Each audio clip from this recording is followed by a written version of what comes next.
सारी समस्या का हल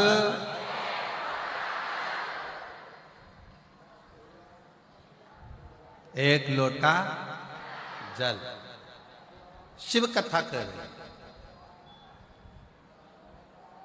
बहुत दिल से सुनना। प्रयागराज की भूमि है, पहला दिन भले लेट हो गया पर कल से लेट नहीं होगा। कल से कथा 1 बजे से 4 बजे तक ही रहेगी। और अब तो संगीत वाले भी अगर 2-4 दिन अटके रहे तो अटके रहने दो, तुम हो, अभी कोई टेंशन नहीं। बहुत दिल से सुनना। कथा सुनने के लिए आप कहीं किसी अन्य जगह पर नहीं गए हो कथा सुनने के लिए। जैसे काशी की कथा सुनी थी तो मेरे बाबा विश्वनाथ भोलेनाथ की गोद में बैठकर अपने बाप के घर में सुनी थी, और अब की बार जो कथा सुन रहे हो वो अपनी माँ की गोद में बैठकर सुन रहे हो। और बाप और माँ का लाड़ प्यार क्या होता है मालूम है आपको? माता और पिता का लाड़ प्यार क्या है? पिता की गोद में बैठकर कथा सुनी तो कितनी शीतलता थी, थोड़ी ठंडकता थी, खूब आनंद था। पर माता कैसी होती है, माता की गोद कैसी होती है? माँ थोड़ी देर में तो प्रेम करती और थोड़ी देर में क्रोध करती है। इसलिए प्रयागराज का मौसम भी ऐसा ही है। रात को ठंड लगेगी, सुबह ठंड लगेगी, दिन में गर्मी लगेगी, क्योंकि माँ है ना यहाँ। माता का भाव ही ऐसा होता है, थोड़ी देर में नम्रता है, थोड़ी देर में प्रेम करेगी, थोड़ी देर में क्रोध करेगी। कहाँ गया था, कहाँ चले गया था, क्यों गया था, इधर आओ, आओ बैठो, कहाँ गए थे। तो बस आप ये सोचकर कथा सुनो कि मेरी माँ के पास में बैठकर कथा सुन रहे हो। कथा का लाभ, और जिस कामना से आप कथा श्रवण करने के लिए आए, जिस भाव से आए हो, जिस दिल से आए हो, जिस हृदय से आए, केवल मां गंगा का जल भरकर नहीं ले जाओगे आप। ये हमारा विश्वास कहता है कि जिस कामना से आए हो वो कामना भी पूरी कर कर यहां से जाओ, पूरी कामना। और मैंने तेरे ही भरोसे बाबा, तेरे ही भरोसे हवा बिच उड़ती जावांगी। बाबा डोर हथो छड़ी ना मैं कटी जावांगी। भोले मैं तेरी पतंग, शंभू मैं तेरी पतंग, हवा बिच उड़ती जावांगी।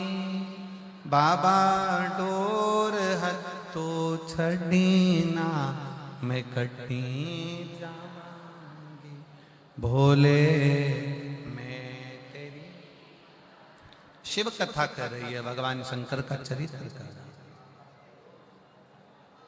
शिव महापुराण की कथा में से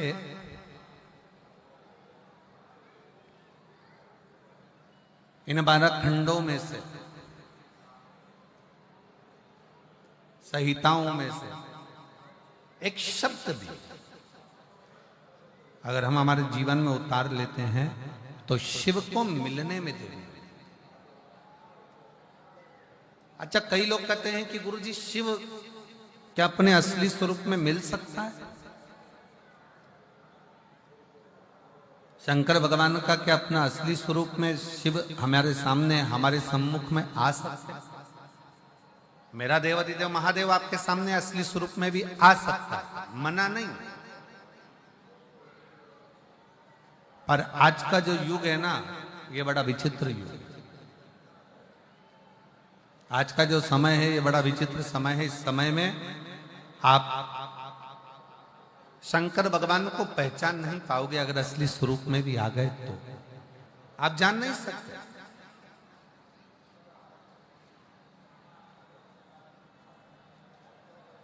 शिव अगर सत्यता के सम्मुख में सामने आकर प्रकट भी हो जाए, सामने आकर खड़े भी हो जाए, तो आप उसको पहचान नहीं पाओगे। आपके मन में आएगा, हो सकता है कोई बहरूपिया, हो सकता है कोई तिलक लगाया, हो सकता है कोई ने वेश बनाया, हो सकता है कोई स्वरूप धर कर आ गया, आप शिव को पहचानोगे। तो शिव सामने कभी नहीं आते। आप सबके स्मरण में होगा, एक बार लंका का राजा रावण भगवान शंकर को ढूंढने के लिए निकला। और लंका का राजा रावण जब भगवान शिव को ढूंढने के लिए निकलता है, ढूंढते ढूंढते लंका का राजा रावण थक जाता, थक गया और थककर चूर होकर बैठ गया।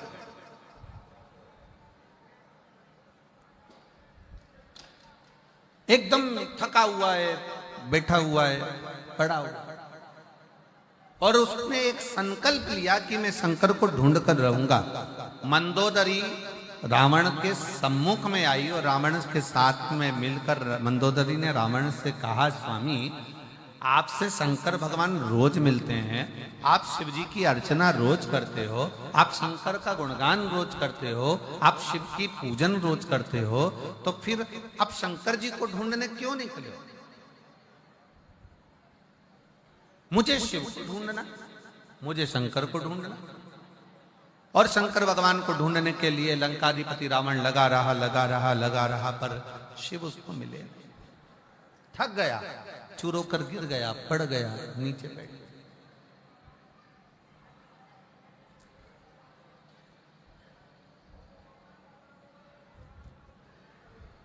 भगवान शिव को लगा मेरा भक्त है, मेरा भजन करने वाला है, मेरा स्मरण करने वाला। शंकर भगवान बोले, काम करो नंदी, जाओ जरा, और नंदी तुम जाकर लंकाधिपति रावण को समझाओ कि शिव को ढूंढने के लिए तुम मत करो, तुम एक काम करो कि जहां पर हो वहीं पर एक पार्थिव लिंग का निर्माण करो, और पार्थिव लिंग का निर्माण कर कर उसकी पूजन करो।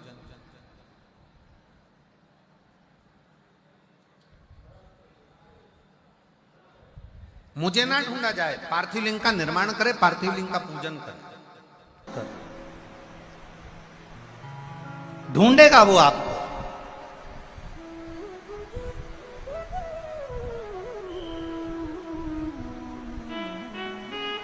मछली को जल प्रिय होता है, पक्षी को वायु प्रिय होती है, और महादेव को एक लोटा जल प्रिय होता है। जिसमें तुम्हारा पैसा नहीं लगता, जिसमें तुम्हारा धन नहीं लगता,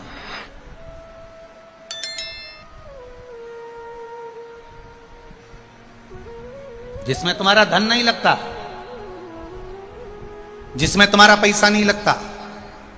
आप इतने लोग कथा में बैठे हो, और इतने समय से मेरी बहनें, मेरी जीजियां और मेरे ये भाई, मेरे जीजाओं, इतने समय से आप कथा सुन रहे हो। इतने लोग बैठे हैं कथा सुनने के लिए। आपने कभी इस व्यासपीठ से सुना कि गुरुजी ने कोई पैसे की चीज बताई हो कि इसमें तुम्हारा खर्चा होगा, तब तुम इसमें ऐसा करना? जब भी व्यासपीठ से बोला तो कहीं पीपल का पत्ता, कहीं आंवले का पत्ता, कहीं शमी का पत्ता, कहीं बेलपत्री का पत्ता, कहीं बेर का पत्ता, कहीं पीपल का वृक्ष, कहीं आंवले का वृक्ष, कहीं बड का वृक्ष, कहीं बेलपत्री का वृक्ष, कहीं शमी का वृक्ष, कहीं लोटा भर के जल, कहीं काली तिल, कहीं शहद, कहीं दही, कहीं दूध। बस उसी का गुणगान शिव महापुराण में।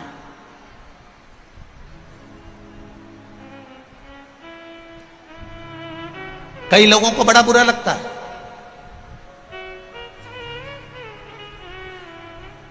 कई लोगों को लगता होगा कि महाराज जी कथा में ये सब चीजें बताते होंगे, ये सब चीजें वर्णन करते होंगे। हमारा तो आपसे भी निवेदन है, व्यासपीठ से जितनी भी चीजें आपको बताई जाती है वो सारी पुराणों में से बताई जाती है। एक एक पुराण को ध्यान से पढ़ना।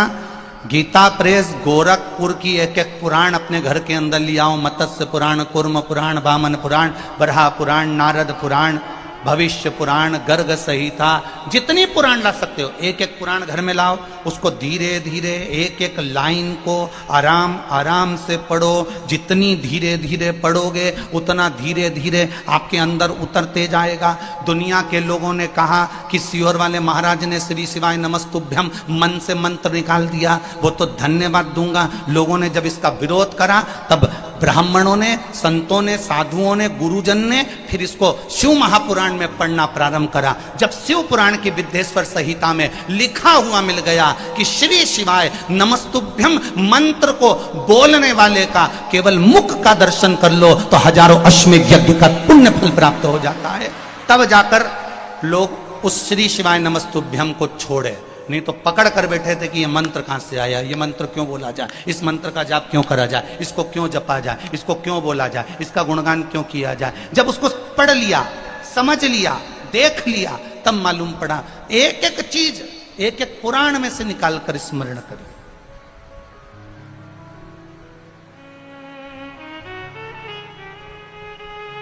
पीपल के वृक्ष में 52,000 ब्राह्मणों का वास होता है। ब्रह्म पुराण कह रही है, पढ़ो, निकालो, स्मरण करिए।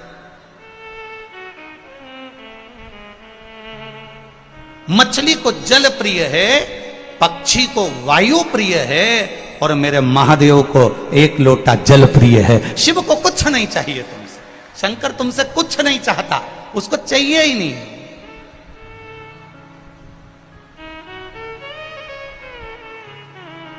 वो तो अपने लिए खुद ढूंढता है। एक बार देवाधिदेव महादेव माता पार्वती जी के साथ भ्रमण पर जा रहे थे। घूमते घूमते घूमते घूमते शंकर भगवान, कुछ लोग मुर्दे को लेकर जा रहे थे। राम नाम बोलो, बोलो जम के बोलो, अच्छे से बोलो, राम नाम सत्य, और अच्छे से बोलो, राम नाम सत्य। बोलना चाहिए कभी कभी। कभी कभी जब तुमको ऐसा लगने लगे कि तुम बहुत अकड़ में जिंदगी जी रहे हो, तो 5 मिनट कुर्सी पर बैठे बैठे बोल लिया करो, राम नाम सत्य है। समझ में आ जाएगा कि आखिरी में जाना पड़ेगा, इसलिए शांति रखो। अब राम नाम सत्य कहते कहते कहते कहते गांव के लोग किसी मुर्दे को लेकर जा रहे थे। शंकर भगवान पार्वती जी के साथ में भ्रमण कर रहे थे। भ्रमण करते करते महादेव के, मेरे शिव के कानों में शब्द चले गया, राम नाम सत्य, राम नाम सत्य। शंकर भगवान खुश हो गए, पार्वती को छोड़ दिया। महादेव उस मुर्दे के पीछे पीछे जाने लगे। गांव के लोग बोल रहे राम नाम सत्य रे। शंकर भगवान खुश होकर चले जा रहे, चले जा रहे, चले जा रहे। जाते जाते गांव के लोग थोड़े आगे गए। आगे जाने के बाद उन्होंने वहां पर कर बोलना बंद कर दिया कि राम नाम सत्य है। गांव के लोगों ने बोलना बंद कर दिया। महादेव इतनी धुनी में रम गए राम जी की कि एक वृक्ष के नीचे बैठ गए। बैठे, धुनी में रम गए, और गांव के लोग आगे चलकर बोलना बंद कर दिए। थोड़ी देर बाद महादेव की धुनी समाप्त हुई, और महादेव की धुनी जैसे ही समाप्त हुई, महादेव को लगा गांव के लोग बोल रहे थे, चुप क्यों हो गए, जरा जाकर देखो। महादेव तुरंत अंदर उस मशान में प्रवेश कर गए। उस मशान में, उस शमशान में प्रवेश कर गए। और प्रवेश कर कर मेरे महादेव ने देखा गांव के लोग चुप होकर चले गए। कोई व्यक्ति यहां जल रहा है चिता में। मुझे लगता है ये बड़ा पवित्र व्यक्ति था, इसी के चक्कर में लोग राम नाम ले रहे थे। महादेव इंतजार करे। जैसे ही राख तैयार हुई, महादेव ने सोचा ये व्यक्ति भले चले गया, परंतु इसकी भस्म, इसकी राख मेरे शरीर पर होना चाहिए। महाराज शिव जी ने उस मरे हुए जीव की राख को अपने शरीर पर धारण करा।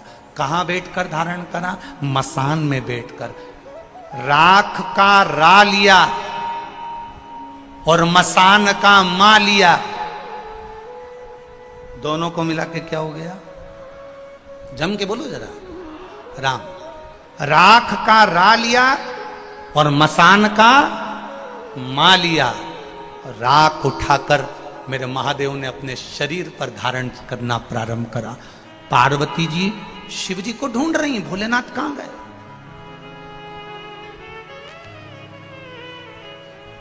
मेरे शंभु, मेरे त्रिकालदर्शी, मेरे कैलाशी, मेरे अविनाशी शिव कहां है? ढूंढते ढूंढते माता पार्वती शमशान में पहुंच गई। और शमशान में जाकर माता पार्वती जी ने जो देवाधिदेव महादेव को देखा, आज तो मेरे बाबा राख लपेट कर बैठे हो। शंकर जी से पूछा, ये राख क्यों लपेटी?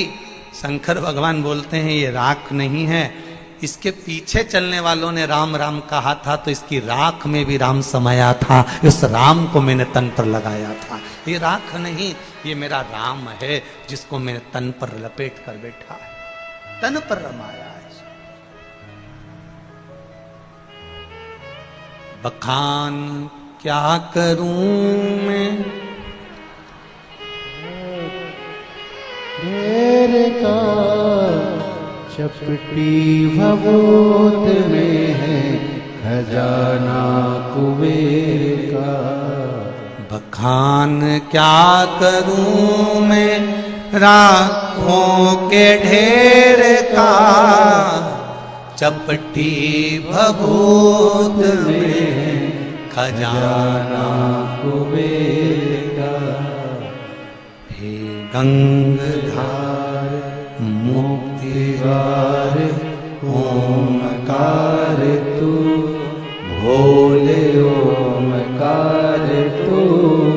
आयो शरण तिहारी शंभु तार तार तू। तुम्हारे शरीर पर शमशान की राख लग जाती है तो घर पर आकर नहाते हो, और मेरे भोलेनाथ पर शमशान की राख चढ़ जाती है तो पैकेट में बंद होकर लाखों की बिक जाती है। ये महादेव है। शंकर के दरवाजे पर दिया गया दान, शिव के स्मरण को किया गया, शंकर का भजन किया गया, शंकर के ऊपर 1 लोटर जल अगर मेरे भोलेनाथ पर चढ़ाया गया है, मेरे शिव को एक बेलपत्र चढ़ाई गई है, शिव नाम को लिया गया है, श्री शिवाय नमस्तुभ्यम कहा गया है, पंचाक्षर मंत्र नमः शिवाय ओम कहा गया है, ओम नमः शिवाय कहा गया है। तो जो आप शंकर के दान कर रहे हो, पुण्य कर रहे हो, भजन कर रहे हो, स्मरण कर रहे हो, कीर्तन कर रहे हो, तो कोई यह ना सोचे कि मेरे घर की माता जी कथा सुनती हैं तो उनको पुण्य मिलेगा। नहीं नहीं, शिव महापुराण की कथा कहती है अगर घर की एक माँ भी शंकर की आराधना करती है तो 71 पीढ़ी को तार देती है महाराज। कोई साधारण नहीं है शिव महापुराण की कथा। शिव की कथा कोई साधारण नहीं है। और जितने लोग आस्था चैनल पर कथा सुन रहे हो, ये तो कहीं पूर्व का हमारा पुण्य होगा। भगवान से कहना ये हमारा पुण्य होगा, ये पूर्व का। मैं तो बहुत बहुत धन्यवाद दूंगा गोयल परिवार को और आनंद में दीक्षित परिवार को, जिन्होंने इतने सुंदर भाव में अग्रवाल परिवार को जो इतनी पावन आनंदमय शिव महापुराण की कथा की यजमान पद ग्रहण कर। और इनके साथ में गोयल परिवार को, दीक्षित परिवार को, अग्रवाल परिवार को धन्यवाद देते देते आपको भी धन्यवाद देता हूं, जितने लोग कथा सुन रहे हैं टीवी के माध्यम से, मोबाइल के माध्यम से या बैठकर जहां तहां जहां पर भी, आप सबको धन्यवाद देता हूं कि कहीं मेरे शंभु की कृपा हुई होगी, ओगड़दानी की, महाकाल बाबा की, जो आप इस पावन कथा का रस स्वादन ग्रहण कर रहे हैं, ये उसकी कृपा से मिला, ये उसकी करुणा से मिला। हमें और कोई दे भी नहीं सकता। बखान क्या करूं मैं राखों के ढेर का, चपटी भभूत में है खजाना कुबेर का। उसकी भस्म, शमशान की भस्म उसके शरीर पर चढ़ती है और वो कुबेर का खजाना बन जाती है, तो उसका मंत्र जाप, उसका स्मरण, उसका नाम जाप जहां बैठकर करते हो, वो जमीन भी कुबेर का भंडार भर जाती है। वो कोई साधारण नहीं हो सकती है। आप अपने घर में बैठकर शिव महापुराण की कथा सुन रहे हो, आप अपने मोबाइल पर शंकर की कथा सुन रहे हो, आप जहां तहां बैठकर भगवान शंकर का गुणगान कर रहे हो, तो ये मत सोचना कि हमको फल नहीं है। फल आपके जीवन में भीतर से उमंग, एक जहां कथा सुन रहे हो तुमसे फिर निवेदन है, आस्था चैनल पर, यूट्यूब पर, मोबाइल पर, जहां फेसबुक आदि पर सुन रहे हो, निवेदन करूंगा आप सब मस्त होकर, आनंद में होकर